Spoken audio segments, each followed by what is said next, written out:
ومعانا فيديو جديد من سلسلة قاموس فرونت اند تيرمز. تعالى نشوف النهارده هنتكلم عن ايه. عمرك بعت بي ار للتيم ليدر بتاعك وبيقول لك في ميرج كونفليكت، يا ريت تصلحه؟ يا لهوي يا لهوي يا لهوي يا لهوي. طبعا انت فاكر ان الشغل باظ، لكن ده مش صح.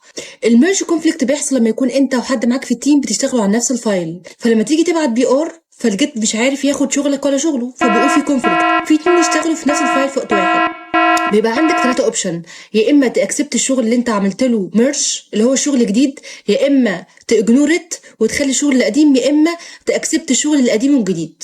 عشان تحل مشكله الميرج كونفليكت لازم تقرا الكود كويس جدا، لازم تعرف كل كود محطوط في البيج بيعمل ايه عشان ما تبوظش حاجه. في الاخر ما تتخضش، ممكن نحل الميرج كونفليكت، بس الاحسن تنسق مع التيم بتاعك انكم ما تشتغلوش مع بعض في صفحه واحده في نفس الوقت. لو عايز تعرف يعني ايه بي ار، انا قلتها في اول فيديو في السلسله. لو في مصطلح انت مش عارفه ومش فاهمه اكتب في الكومنتات وهيكون موضوع الحلقه الجايه. واشوفك الفيديو الجاي، والسلام عليكم.